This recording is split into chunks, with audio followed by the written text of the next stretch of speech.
Belum ideal. Tadi saya sampaikan kita perlu 1-2% dari PDB.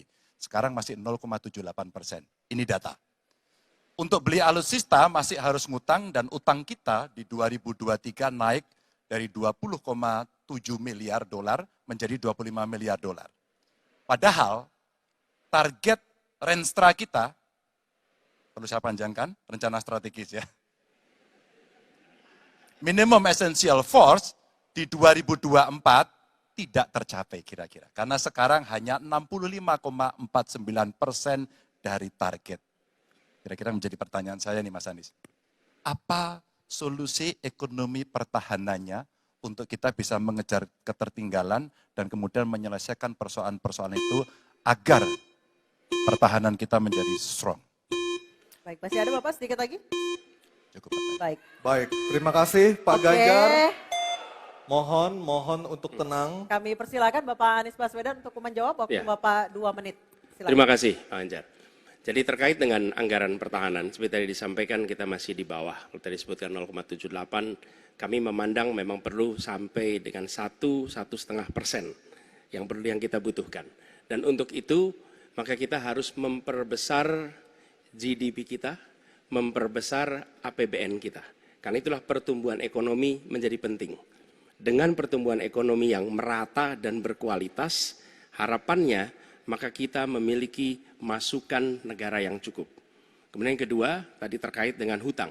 Hutang-hutang yang digunakan untuk aktivitas produktif yang meningkatkan kesejahteraan, menumbuhkan perekonomian.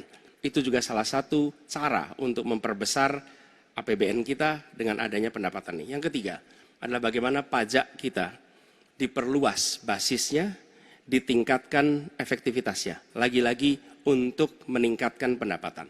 Namun yang tidak kalah penting adalah memastikan bahwa praktek-praktek koruptif yang membuat anggaran terserap tidak secara optimal itu ditiadakan.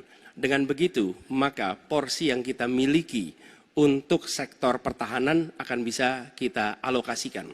Tanpa kita memiliki anggaran yang cukup, maka alokasi di sini menjadi berat. Dan bila kita melakukan pembelanjaan, maka kami membayangkan justru menggunakan kekuatan sendiri. Kalaupun ada dalam bentuk hutang, maka itu satu paket dengan belanja senjatanya, belanja alutsistanya, sehingga itu menjadi satu kesatuan. Dan meniadakan praktek-praktek middleman di dalam penyelenggaraan alutsista. Seperti peraturan perundangan yang mengharuskan itu G2G atau langsung dengan korporasi yang membuatnya. Jadi kami melihat dengan cara seperti itu, meningkatkan alokasi itu satu hal, mengefisienkan itu hal berikutnya yang harus kita kerjakan. Terima kasih. Baik, waktu sudah habis. Pak Ganjar kami persilakan untuk menanggapi harap tenang. Pernyataan dari calon presiden nomor 1, waktunya 1 menit. Pak Ganjar kami persilakan. Ya, ternyata jawaban saya dapat bonus. Sebenarnya saya ingin membahas yang soal pertahanan dan alutsistanya. Tapi oke, saya kira terima kasih atas jawabannya.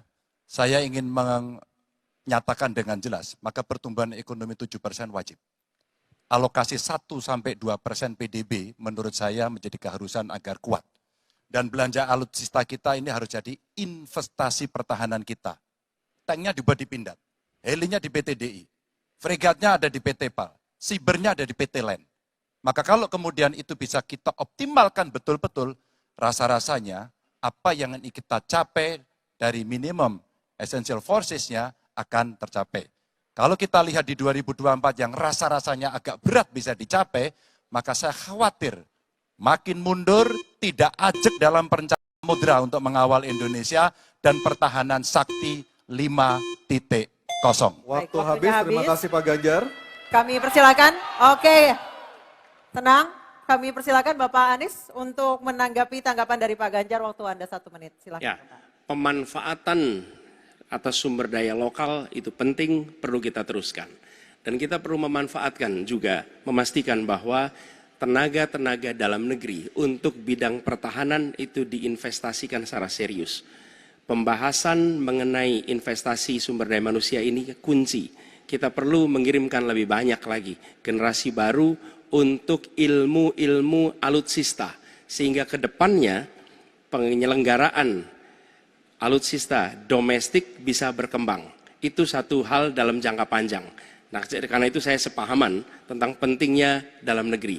Tapi tidak kalah penting ketika kita berbicara tentang memastikan bahwa belanja alutsista itu bersih, tidak melibatkan korporasi-korporasi yang punya masalah dengan korupsi.